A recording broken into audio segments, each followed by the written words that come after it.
เดนเนอร์ปูคาเนอร์โดยปีนานหลายท่านแม่ลิเดนเนอร์แม่ลิได้โทรมาตั้งหลังไม่อื่นมาตั้งแม่แก้วเดนเนอร์แม่แก้วยาวาแม่แก้วลืมกันเนอร์วันหน้าวันตาจะไปแอวหาเนอแม่แก้วนี่เปิ้นก็อยู่หอยละนะแม่ลินี่อยู่หอยทก แล้วก็ทำหลายท่านที่เปิ้นโทรมาหลังไม่นะเปิ้นว่าอูดหน้าไม่เนี่ยมันอู่โวยลำไปตุลุงมันเก่งใจเปิ้นไหนลูกอูดทางหลังไม่มาดูตางหน่อย จะได้ก็ขอบคุณเนอกับศรัทธาญาติโยมที่เพิ่นยังมีความสนใจก็ฟังกันไปตุลุงก็ดีอกดีใจที่ว่าเปิ้นยังฟังเฮาอยู่นะขนาดเสียงบ่ดีอย่างระฆังแตก อดเอาเนาะวัน2วันนี่ถ้าดีขึ้นมานะมันก็เป็นอนิจจังเนอลงเนอเสียงนี่สำคัญกำแล้วแหละกำอู่กำฟูจะดีปานได้ก็ตามถ้าเสียงบ่มีเลยนะอู้นักแก่เนอะเสียงบ่ป้อยนะ ดูลุงก็ถือว่าเสียงยังดีขึ้นมาพองเราดูว่าวันซื้อนี่ก็นักนะมีหันแรงนะดิจัดวันการนะกับโอ้รุ่นตัวเก่าได้ผมโพสได้ก้ามโพสได้ไง ถอดใจปิ้นเตือนะเสียงหายไปเขานานี่นักพอเนื้อเขา เต็มเดือนนี้ก็จะฟื้นโตขึ้นมาแล้วเนาะเสียงนี่สำคัญพวกเจ้าก็มาปะกันอยู่เนอจะสรรหาทำตุอุ้ยอาจารย์สมเพชรแม่กิมหลังเขามาเตะให้ฟังเนาะเมื่อเจ้าเมื่อจีนี่ก็วันเวลาเมื่อเจ้ามันโลงดีนะเนาะสมองมันก็โลงดีก็กินก็ทานกันไปสถาวันนี้วันพระวันศีลนะก่อนอื่นนั้นตุลุงก็จะเอานิทานธรรมมาเล่าให้ศรัทธาของแม่ทองคำพรหมมินทร์เป็นอยู่อินได้ขินแม่แตงเนี่ยก็น่าสนใจนะศรัทธาอันนี้พินิทานธรรมนะคนอกตัญญูลืมกุลลืมบุญแม่เป็นคุณพิการลังเกียจเปิ้นไปหงหามหงเฮนแม่ไปแอวหาแล้วก็มันก็แล้วแต่เจ้าหมูเหมือนกันเนาะเจ้าหมูมาล่อเล่นว่าไอ้ลูกคุณพิการมันล่อเล่นเนาะผมก่อนเฮาก็ดูเวลาเป็นน้อยนักเรียนนะการปอกายไปโรงเรียนเราดึงลบดีไอพี่ปอยิ่งงามเลยนะตัวเขาใหญ่มากซ้ำงามอย่างพี่ปอเจอมาทิ้งแถวการนั้นปอดึงลบนานมันก่อนมันจะมีประชุมผู้ปกครองดุมก่อนนะการบรรจุสอบว่าเสียงกระดาษนอเนาะเสียงกระดาษนอ3 บาทเนาะจะมีกระทงกระเทิมอย่างนู้นจะมีกิจกรรมอย่างแหละสมมุติก็มี2-3 ริมแล้วเนาะหนังสือก็เหมือนกันแล้วนะการอ่านจบป.3เขาขึ้นป.3ก็ต่ออ่านเนาะมันจะได้เสียงจะตั้งยำเดียวเนาะเดี๋ยวในการมีอินเทอร์เน็ตก็เต้นเปิดให้หมอแล้วออนมาเดี๋ยวนี้มันให้ได้ในลินคอมบุ๊กจันเน็ตนะ เนอเจ้าเราหนีทางหนีฟังเนอสถาเนอไอ้มีปอมีแม่ที่ปีกลปีการจะไปลืมเปิ้นจะไปดีอายกันมีเปิ้นเขาจะได้เป็นคุณเป็นบุญจะได้มื่นตาหันโลกนะอย่าใจบอดหลงผิดเหมือนผมเลยนะครับอันนี้นี่รู้เปิ้นมาเอื่นนะรู้เปิ้นมาสารภาพเนอะมีแม่ที่มีตาเดียวนะตาเปิ้นแก๊กตาเปิ้นออกไปข้างนึงนะมีตาข้างเดียวผมเกลียดแม่ที่สุดนะที่เป็นแบบนี้ว่าผมนี่จังแม่ที่สุดที่แม่มีเหมือนเปิ้นปินโตตลกของคนอื่นเปิ้นไปขายโคขายอย่างที่ตลาดผมเลบเลงผมก็ลบเลงตีจะไปเดินทางไปแถวนั้นเนาะกูไปปะใส่แม่ว่ะแม่เป็นคนตาเดียวตาแก๊กเห็นจะตาแก๊กกับตาเดียววันหนึ่งเปิ้นมีงานกีฬาสีที่โรงเรียนเนอะแม่ก็มาหาผมตีโรงเรียนลูกเปิ้นเล่าให้ฟังนะแม่ก็มาหาผมตีโรงเรียนผมก็วิ่งลบหนีแม่ว่ะลบหนีแม่เพราะว่าเพลินมันล่อเลียนว่าไอ้ลูกแม่ตาเดียวแล้วก็เฮใส่ผมก็เกิดความดีอายเนาะก็เลยผมก็เลยเกลียดคำนี้เนาะเกลียดจังคำเนี่ยว่าไอ้ลูกคนตาเดียวนะไอ้มีแม่ตาเดียวมันก็เกิดความดีอายที่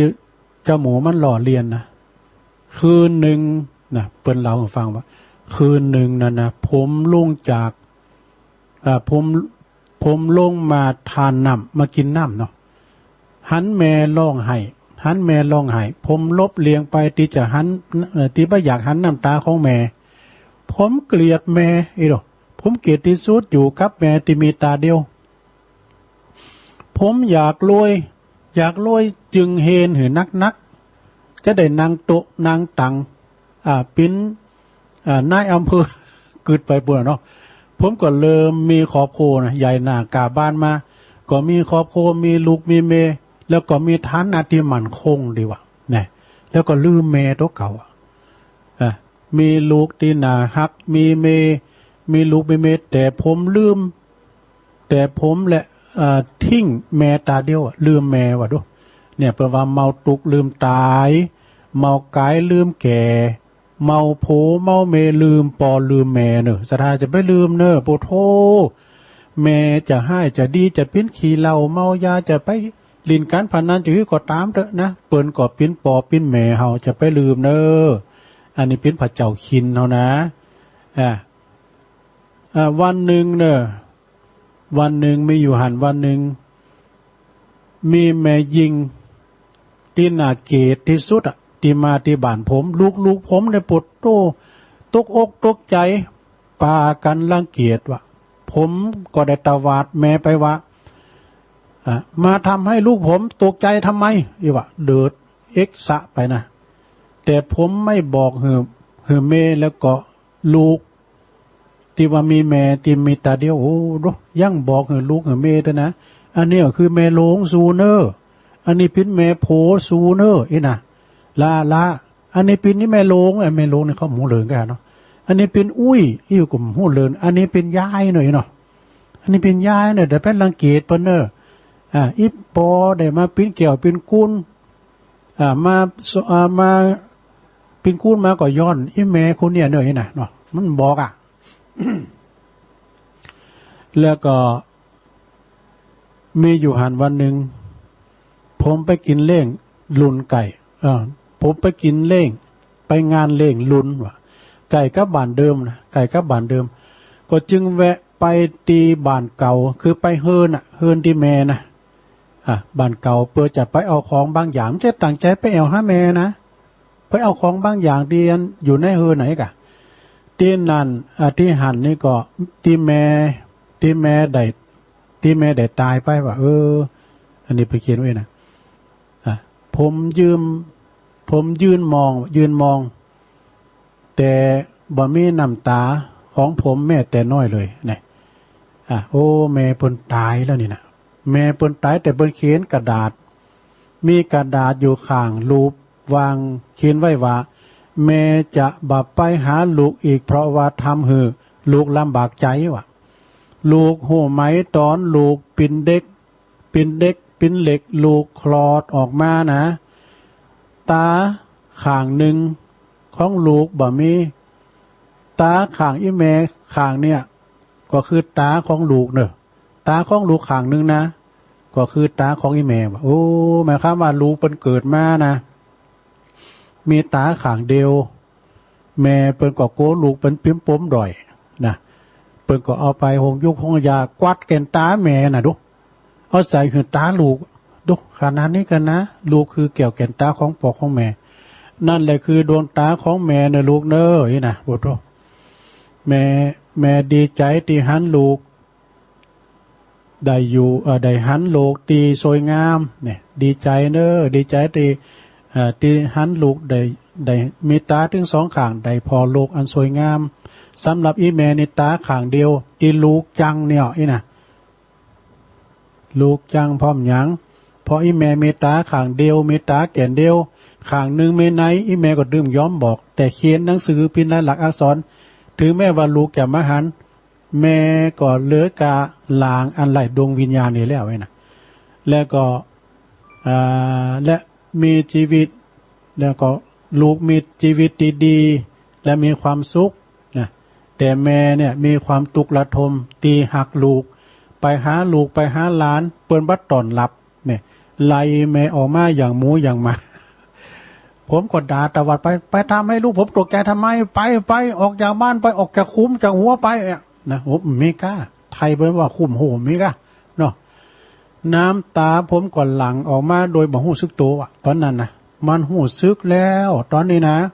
แต่หู้สึกก็สายเกินไปนะ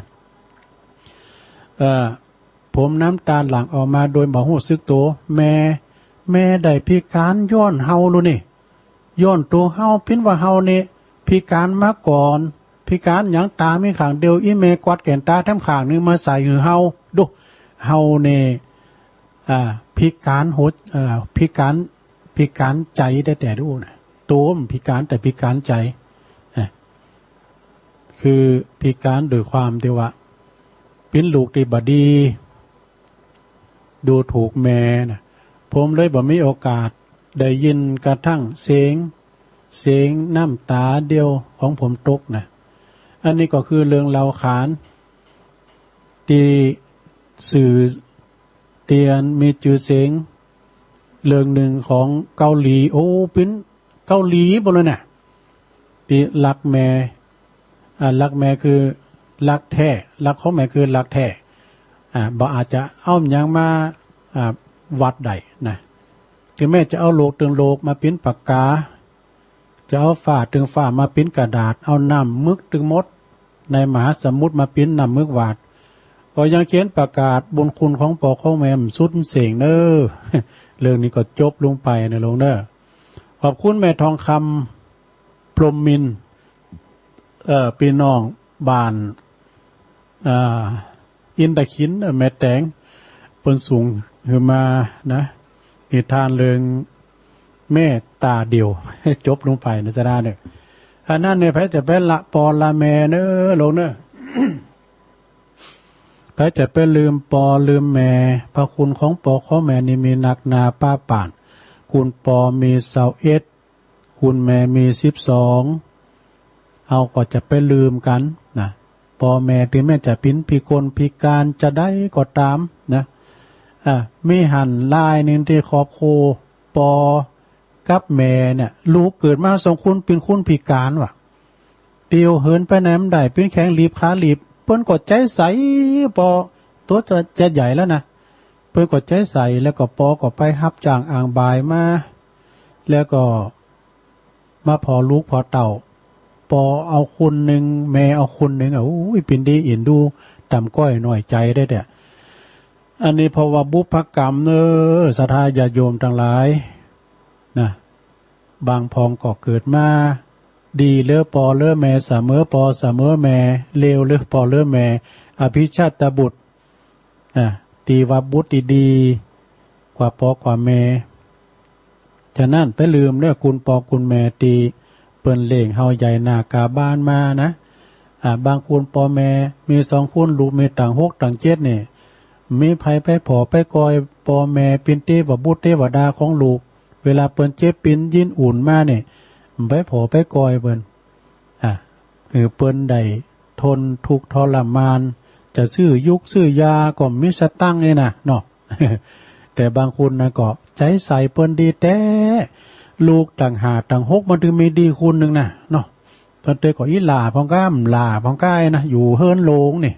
นะใจใส่ปอใจใส่แม่อุ้มลูกปุกนอนเวลาเปิ้นเจ็บไข้ได้พยาธิซักผ้ายีสีผ้าเยวไปเจ็ดเนื้อเจ็ดโตป่อนเข่าป่อนน้ำหือเปิ้นโอ้กันว่าบุคคลใดลูกหลานคนใดก็ตามเนาะใจใส่ปอใจใส่แม่นะบ่หือเปิ้นใดตกทุกข์ใดยากป่อนเข่าป่อนน้ำหรือว่าตายค้ำออกมากอดลูกก็ตามเลยนะลูกคนนั้นนี่จะตกน้ำบ่ไหลตกไฟบ่ใหม่จะเจริญรุ่งเรืองนะปานละมีธรรมตัวนั้นมันจะมาคุ้มครองที่ได้ช่วยพ่อแม่แม่ดังแก้วแก่นตาข้างเดียวก็ไปจังแม่ แม่ย่อมเหมือนปืนเนี่ยไปดังใดก่อนปืนมันล่อเลียนเนาะเฮ้ยไอ้ลูกแม่ตาเดียวไอ้ลูกไอ้3 ตา ไปว่าเว้ยเนาะแล้วอ่อนก่อนมันก็อายดูสมัยมันก่อนตุลุงเพี่อน้อยนางเลงกับหันเสือถาวหันนี่ปอมาบึงลบจัดเว้ยลบจัดเว้ยกันนี่แม่ยังแควนหน่อยเนาะเดี๋ยวเกิดเนอร์ลงเนอร์เดี๋ยวก็โทรมาเนาะเวลาเหลือหลายอยู่เนาะจากนั้นก็เวลาปอแม่มตายเล่งโดยกายเนอะ ถ้าเปิ้นตายก็เลี้ยงโดยวิญญาณหมายความว่าเวลาเปิ้นตายตัวเองก็มันไปยื้อไปใจเบิ่งกันเนาะเอาข้าวเอาน้ำเอาหยังไปให้เปิ้นพองให้เปิ้นได้กินให้เปิ้นได้บริโภคมีผ้านุ่งห่มใบซื้อไปให้เปิ้นหรือว่าเปิ้นเป็นเทวบุตรเทวดากันมีเปิ้นเฮาก็ได้เกิดออกมาแล้วเนาะให้ข้าวให้น้ำเปิ้นแต่บางพองก็บ่ตู้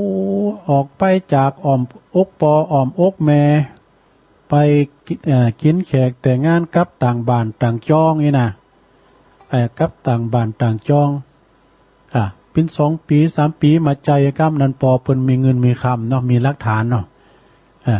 กันมาปิ้นว่ามาใจปอมาโทงว่ะ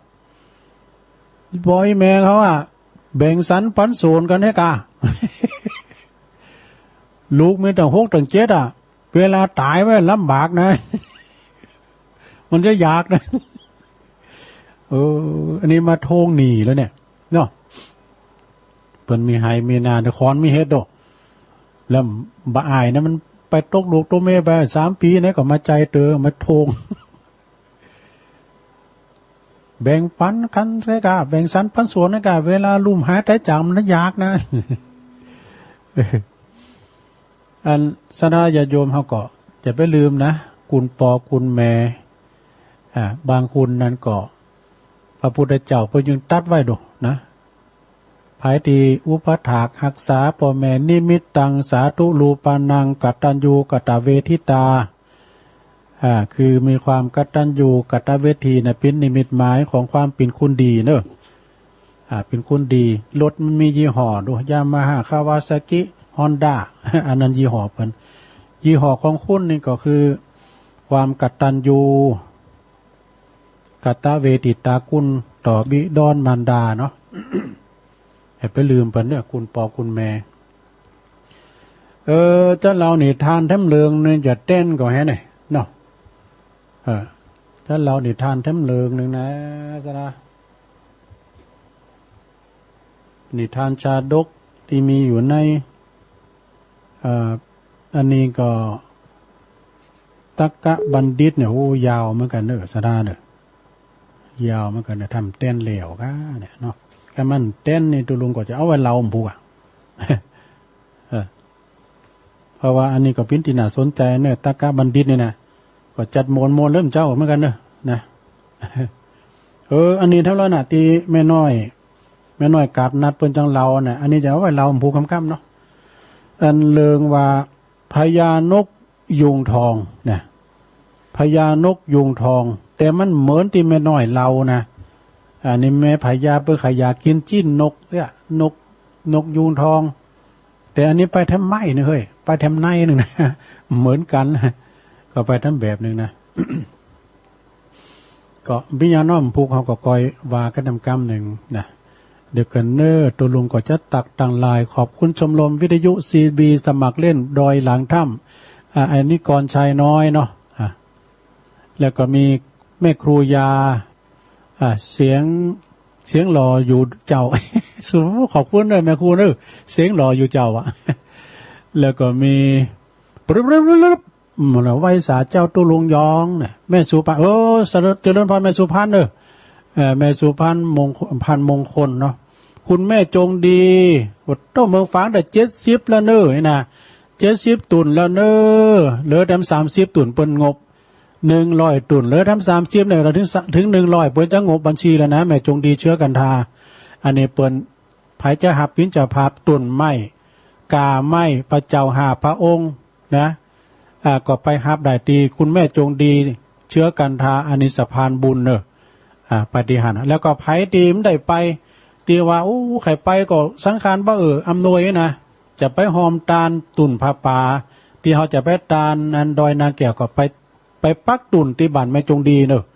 อันนี้เป็นสะพานบุญแท้ๆขอบคุณแม่ยายจันเรือนใสโดยตักไตมาตังลายเมตตาบารมีธรรมอาจารย์พระสมุวิสุวัตวรกิจโจขอบคุณแม่ทองคำพรหมมินโดยเจ้าของนิทานเนาะแล้วก็นี่ก็ตัวหนังสือฝรั่งแม่บุญทวีตาออดเนอร์น้ำเพอพระบานหงแม่อารี ไปสาเจ้าตุลุงเนี่ยแม่แดงอัมพรเต็นดอกไม้ก็ดีพระครูชัยทองขันด้วยเด้ออันนี้เป็นพ่อครูเก่าตุลุงนะอยู่หลายปีนี่เนาะผ้าขาวไอ้บารมีวังใจชิดโดยนะแล้วก็ไอ้บรรจงอันนี้เป็นไอ้ไตโหไอ้บรรจงกันทวงตัวแทนพี่น้องนำดิบเนอนะเปิ้นลายมาตลอดมนฤดีแม่มนฤดีตัวเนอแม่น้อยแล้วก็มีแม่ครูทองคำที่วงคำจากเสาหินสีโบบานด้วยเนอะยายปันตัวลุงลายตัวลุงยองตัวลุงลายก่อน สุมาเด้อฟังอยู่เนยนะอันนี้ก็เป็นมาตักมาตังลายขอบคุณเนอะเอาละสัทธาญาโยมเบิ่มเหมือนกันเสียเวลาเนาะหมดเฝ้าแล้วนี่ตัวลุงก็จะเปิดสายแล้วนะเปลี่ยนบรรยากาศเนอะฟังกันอยู่ก่อ089 955 6506หรือทั้งกึ่งชั่วโมงนะโทรกันเข้ามาเลย ปีกัดอยู่ที่ไหนอยู่ตั้งใดไก่ไก่ก็ดีโทรกันเข้ามานะ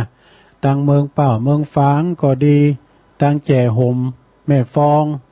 เดี๋ยวกันเนอะตัวลุงปิดแอร์ก่อนเนาะมันร้อนมันหนาว แอร์หน่อยนี่ขึ้นจะดีเนี่ยยินปุ๊ดเนาะยายพรมาจะการเย้าโอ้ดีแล้วยายพรเจ้าเราขวัญยายพรได้ยินเด้อตาก็ดีหูก็ดีแต่สแตนเลสก็เดี๋ยวนี้มันมืดฝนไปได้นะมืดฝนเอาให้หน่อยอาจจะเว้ยจะมีก่อนก็ขยะตอนเนี้ยจะเว้ยเปิ้นถ่าเอาเลย1 2 3เลยอันหนึ่งเอาอันหนึ่งอันนี้สูงแห่งทานนี้ขอจงมีแด่พระรัตนตรัยผู้มีพระคุณยิ่งใหญ่จุดขานจงรุ่งโรจน์สว่างจ้าทั่วกันดารทั่วกันนานมีนิพพานเป็นจุดหมายปลายทางจริงเมื่อเห็นธรรมจิตน้อมนึกถึงพระคุณแม่หาก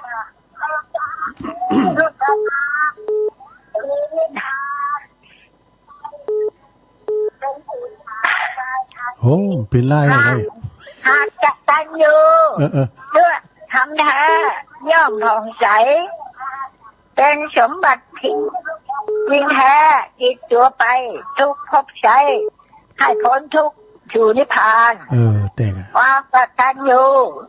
เช่นนี้จึงมีเลิศแสนประเสริฐกว่ายิ่งใดในโลก3ลูกทุกคนร่วมใจเห็นดีงามจัดเพื่อเป็นธรรมทานแต่พระคุณพ่อคุณแม่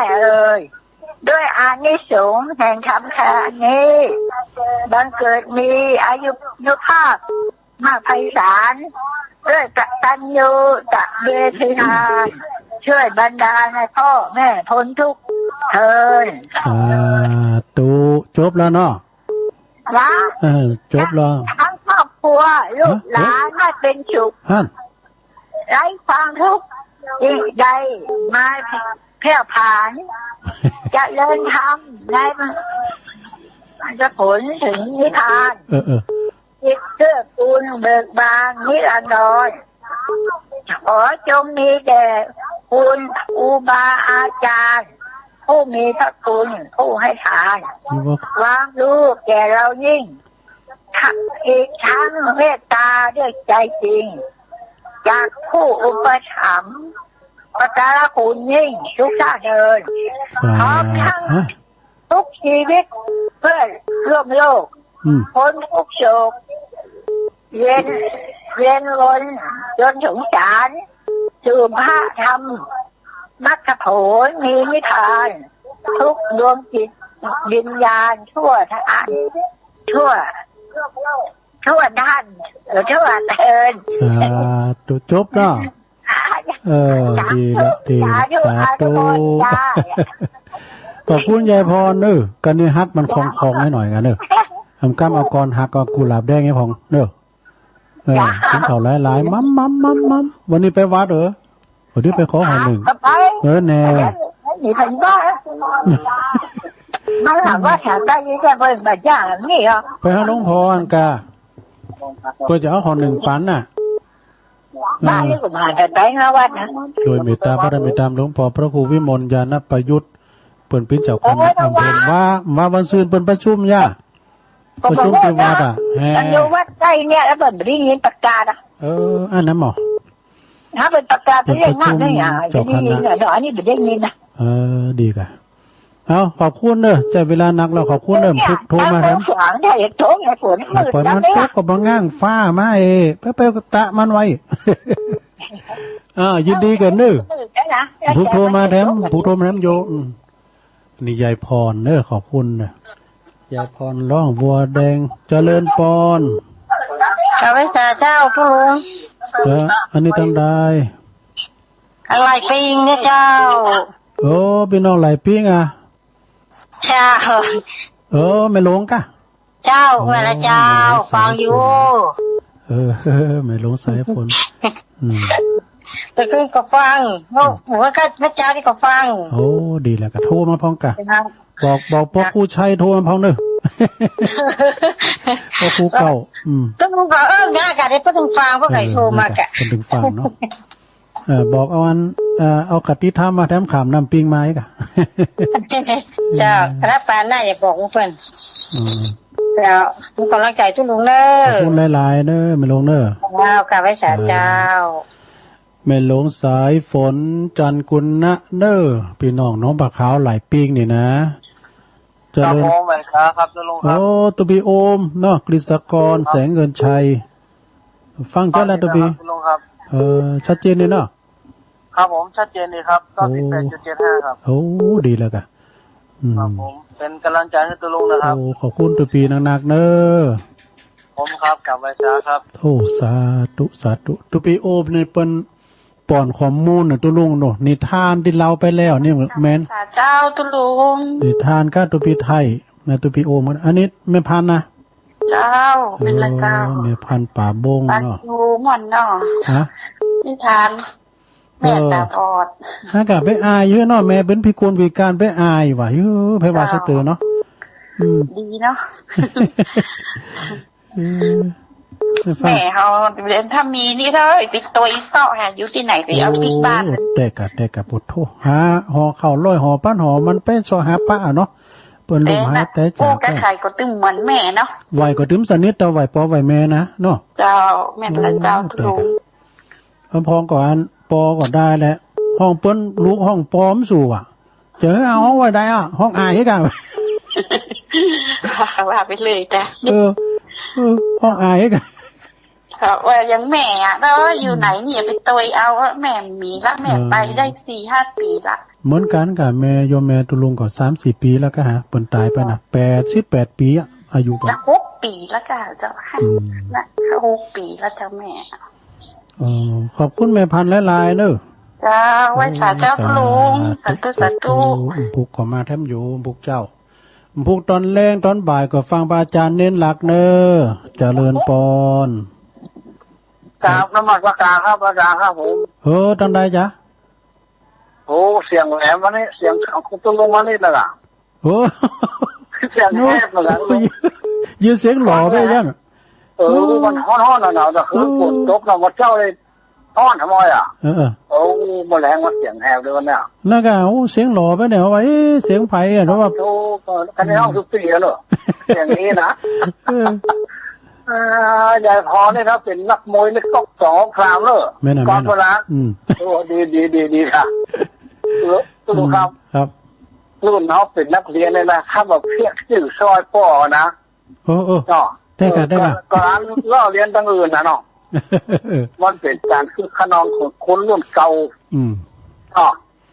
ในนิทานนั้นก็คือเตือนนะตั้งแต่ปีคนปีนี้พ่อแม่มันคนแม่ว่างามนะพ่อผมงามลูกเกิดมางามบุญเขาน่าบุญเขาเนอะแต่กะอย่างผมว่าปอก่อมงามแม่งามผมเกิดมาขึ้นหล่อเนี่ยมันหล่อไปทั้งโหยังสอนล้ำเนี่ยผู้ชาติก่อนนั้นเป็นตู้เจ้าลูกออกโจนั้นเนี่ยมาเล่นไม่สมาร์ทก็ของคนสอนล้ำมาปะได้อย่างเคยหน้ากากไหมล่ะแม่งวัดนั้นมันตั้งอ่อนนี่แกก็ตึงยองมาเหรอมันก็เดินไปทำว่าทำหมู ฟังแล้วมันม่วนมันคลายเครียดเนี่ยเรามันท่านใจพรมาก็คลายเครียดไม่ได้แค่ขออาจารย์ในคนน่ะจอมอยู่แถมขอลูกพรเนาะจอมอยู่แถมฝนตกล่ะโอ้ฝนตกทำอ่ะท่านผู้ชมมาละโอ้อันบนดอยน้อยเป็นได้พ่อครับเป็นเรื่องกาปุถุแดดเสลเนี่ยอันหลวงพ่อครับโอ้แต่เดี๋ยวเขาอยากเป่าไปนะพูดเราจะรู้ก่อนหน้าก็ยังมาเฮฝุ่นเอาว่ามันดึงได้คิวทำง่ายๆตกเหนือเขื่อนตีละน้ำอยู่ได้นักโอ้เตกะครับไม่สารเลยครับโอ้เวลาเหลือเพื่อนจะลุงละร้ายจะร้ายกะเนาะ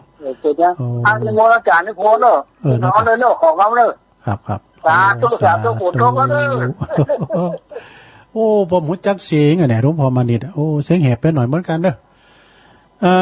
ไอ้จอมหยุดเปิ้นว่าเปิ้นจะซื้อแบ่งปันวะรอเก่าไผมีเอาไปขายเปิ้น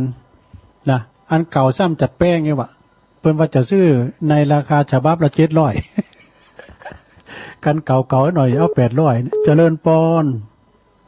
เจ้าไว้ฉาบเจ้าคุณลุงเจ้าโอ้อันนี้แม่แจมกะอันนี้งานมาจาก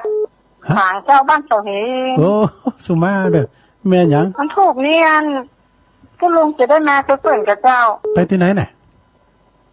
บ้านอันนี้กับวัดวิปัสสนาเนี่ยจ้ะวัดหลอดสวา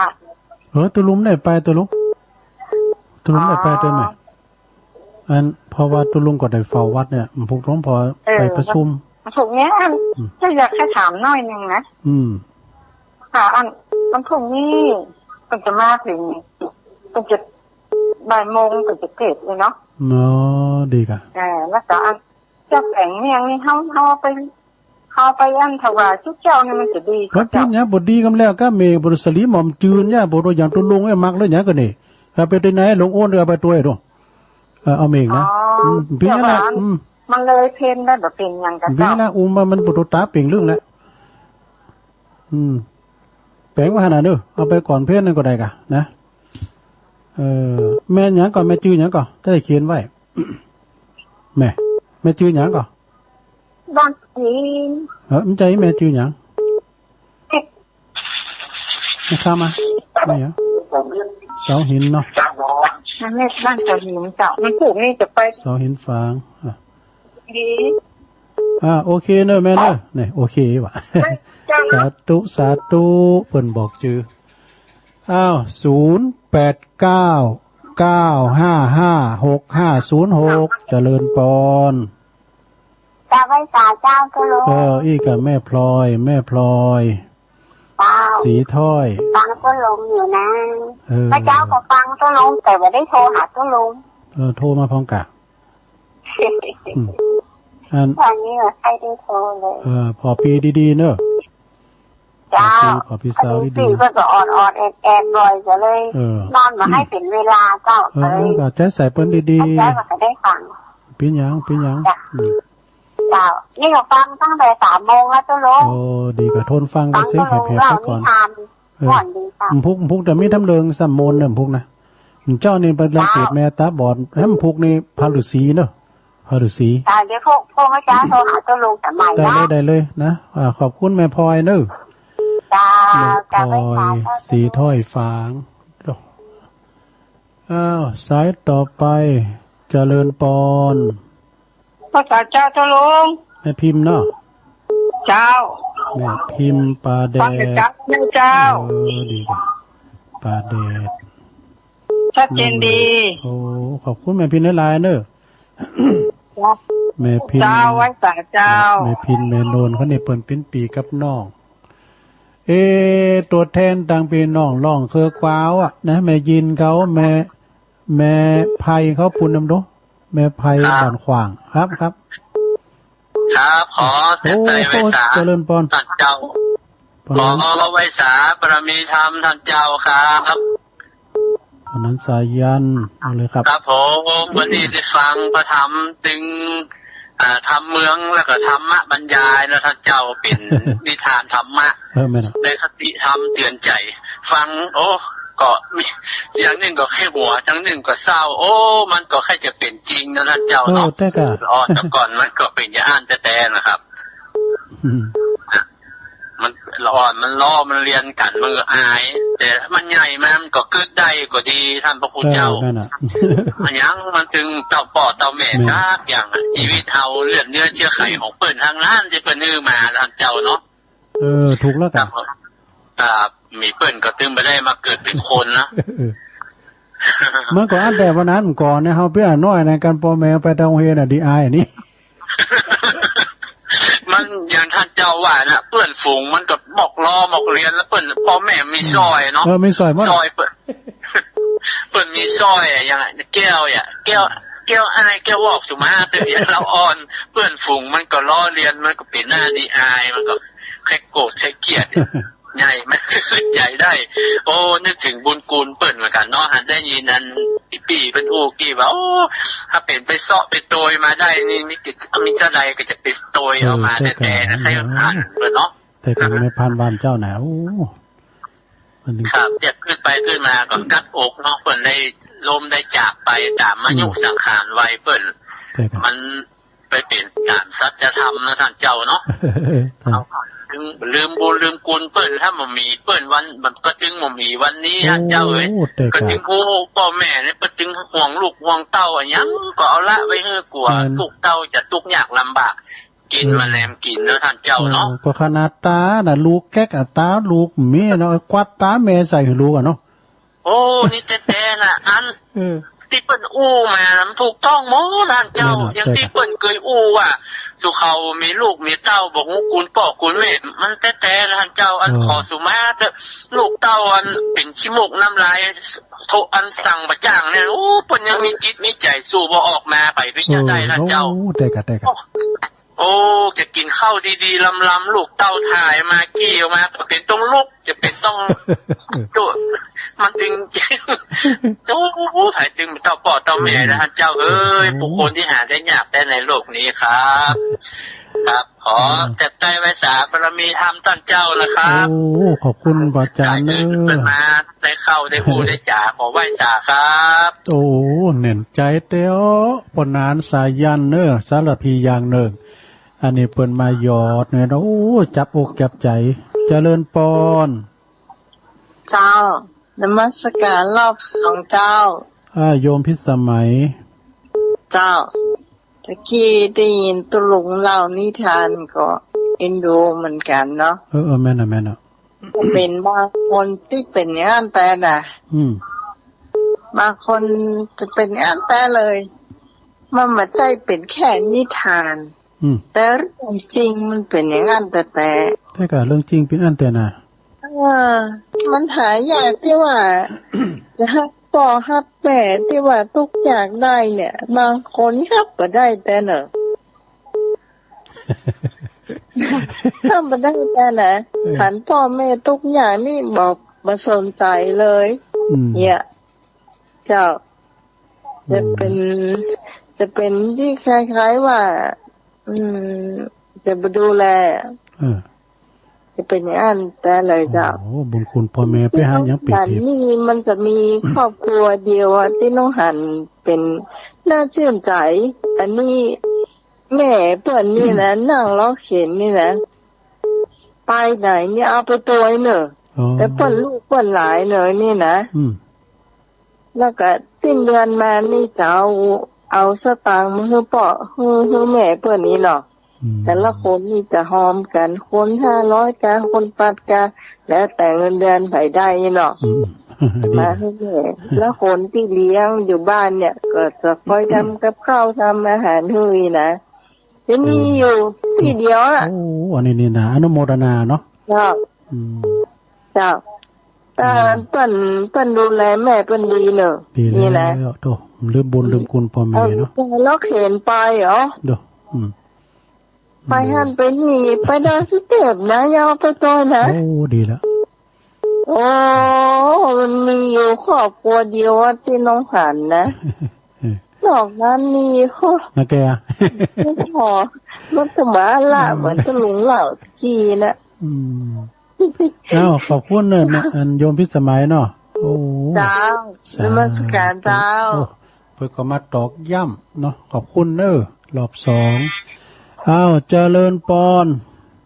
เจ้า จากไรสาเจ้าตุลุงอ๋ออันนี้แม่สีทอนกันเนี่ยเนาะเจ้า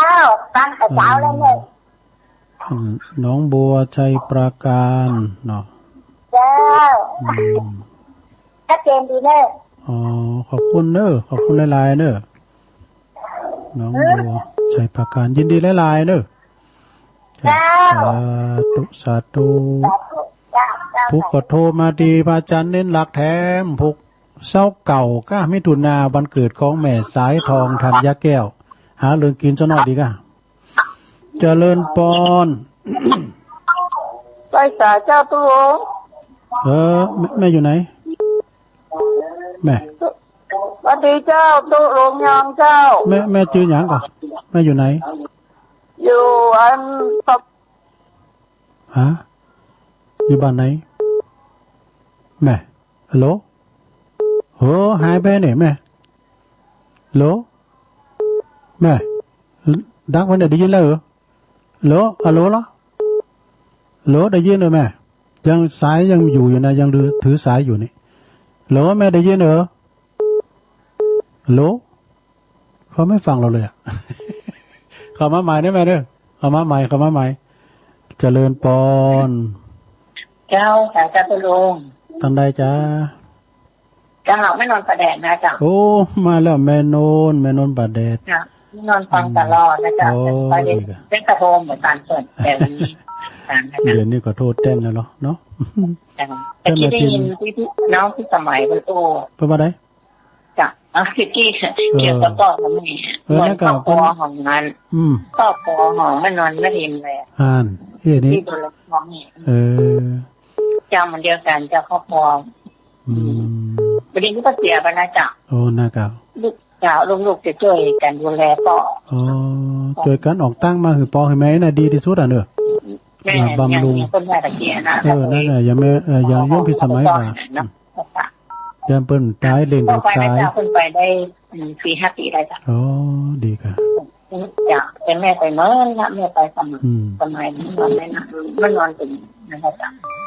ไปได้30 ปีนะคะจ้ะโอ้เปิ้นไปดีแล้วแม่เปิ้นไปนมจ้ะกำลัง52กันลูกหลายลูกเป็นหลายอ่ะลูกหลายจ้ะแล้วแม่ออกมาสบายกันคนก่อนนี่ลูกนักนะอย่างงั้นตุลุงเขาหน่อยมี8คนน่ะเด้อยิง4ใจ4ช่วยกันดูแลเหมือนที่น้องที่สมัยโอ้เนี่ยจ้ะอ๋อคนละไม้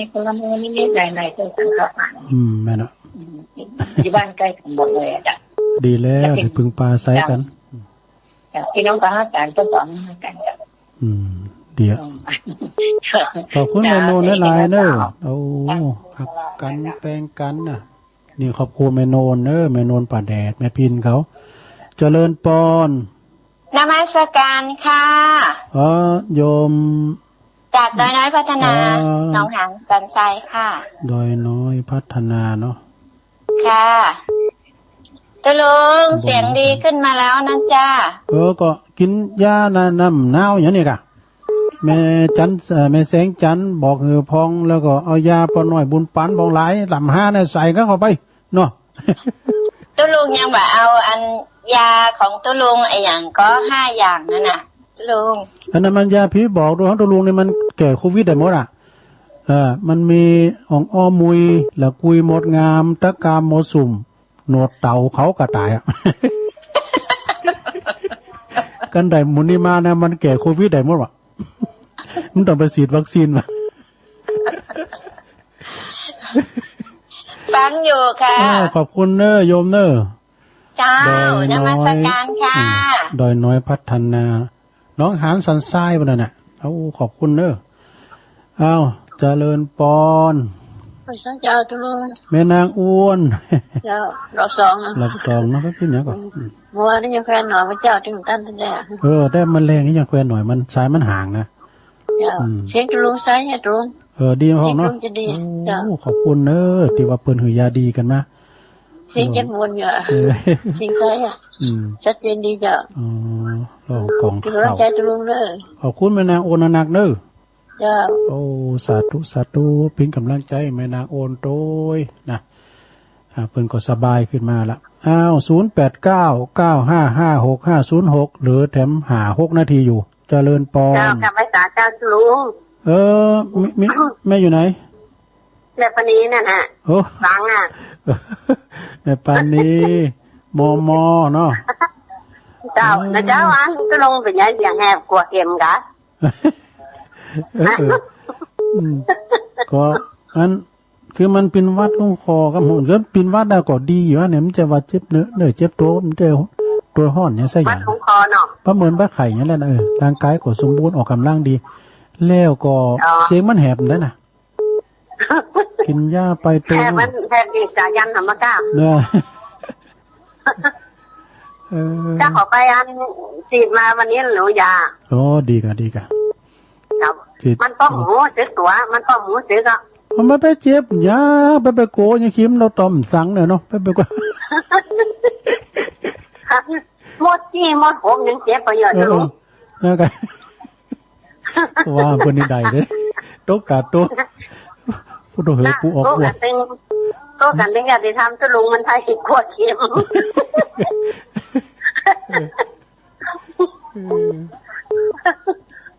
กำลังใจเนี่ยจะลงเลยขอบคุณแม่ปานีหลายๆเนอะสาธุทำไว้สารในเจ้าแม่ปานีนี่รุนแรงเลยเนาะตัวลุงออนไลน์โทรมาเป็นคุ้นแรงเลยนะแม่ปานีแม่จันสมเขาเนี่ยนะเจริญปอนครับกับภาษาครับผมโอ้ปลุงครับโอ้ปลุงบัสปลุงให้ไหนตาเนี่ยไหนจ้ะฟังตลอดพอจะโทรไปว่าถ้าตัดตายปลุงไรตัวเขาเรียนมาส่งเรียนส่งนักเรียนนะปลุงบัสดงใต้พัฒนาครับสมตกนะน่าสมสมตกเนี่ยเสือหมอบก็ดีนะโซ่เสือหมอบเวทีตะเวนผมได้สีด้วยนะตอนนั้นผมได้สีด้วยกะได้สีด้วยนะเสือหมอบก็สบายดีเนอะเสือหมอบน้ำได้ฉีดวัคซีนเนอะเสือหมอบหุ่นจังเสือหมอบเหรอที่กลัวเข็มอย่างนี้ไงไม่กลัวอย่างแต่เจ้าว่าเสือหมอบก็สบายดีเนอะเสือหมอบอ่ะนั้นมีท่านว่าสายอย่างเหรอตัดสายนะแบตเตอรี่อ่ะหัวเดิมจะมีนี่ก็ฮะ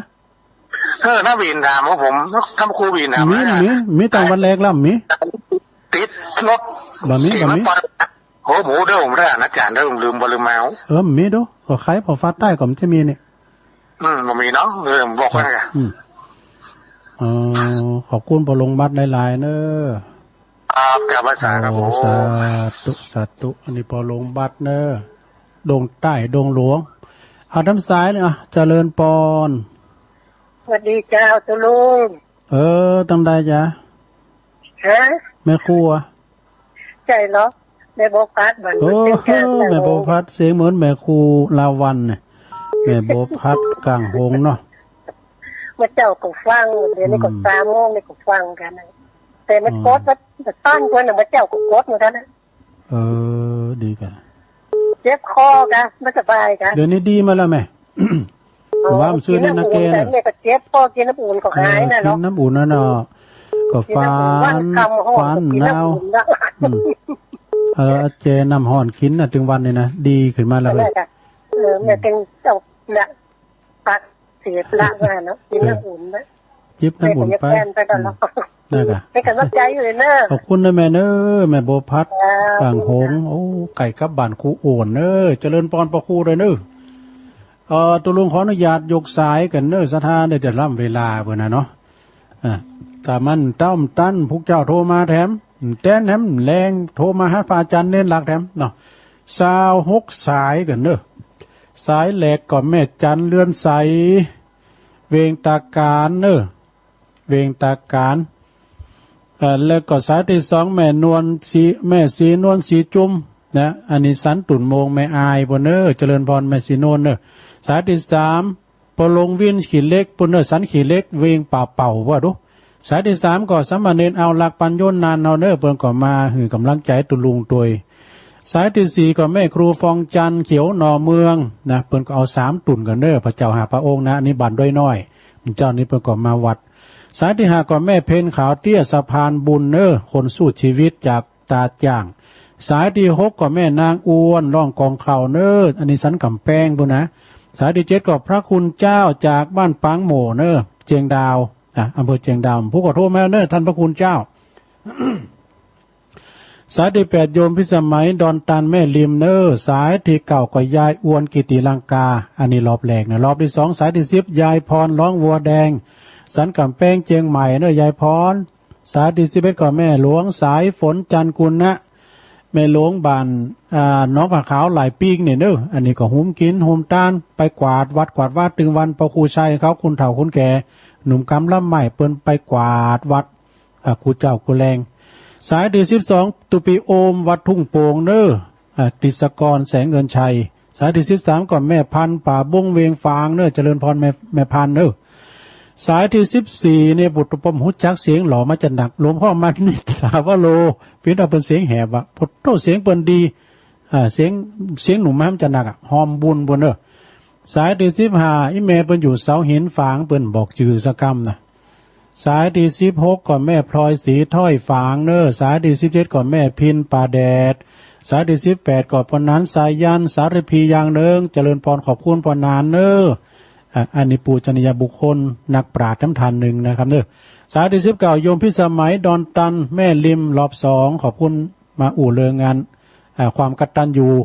สายที่20ก่อนแม่สีทรหนองบัวชัยปราการเนอสายที่21แม่นวลป่าแดดแล้วก็สายที่22ก็ดอยน้อยพัฒนาตำบลหนองหานอำเภอสันทรายนะเปิดเป็นคุณไทยอะไรทำไมสายที่23ก็แม่นางอ้วนรอบ2นั่นรองของเขาสายที่24แม่ปราณีมขีดเล็กแม่เมาขีดเล็กเนื้อฝางสายที่25ก็ปลงสมบัติไว้วางดวงใต้พัฒนาอำเภอเวียงหนองล่องสายที่26สุดท้ายแม่บัวพัดกลางหงเนื้อกลางหง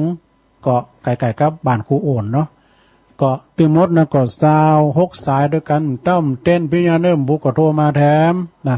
พวกเจ้าตุลุงก็มาจะมาเล่านิทานนำกำนิทานเดิงนิทานธรรมนะก็จะเล่าฟังกันขอบคุณเนอะขอบคุณครูสถานีโดยแล้วก็ขอบคุณครูเสียงครูสายขอบคุณทุกท่านที่เปิ่นฟังกันเนาะอยู่ดีมีสุขอายุหมันความยืนมีโจมีใจเหมือนกันจุคนจุตาเนอจัตตารโอธรรมาวัฏฐันติอายุ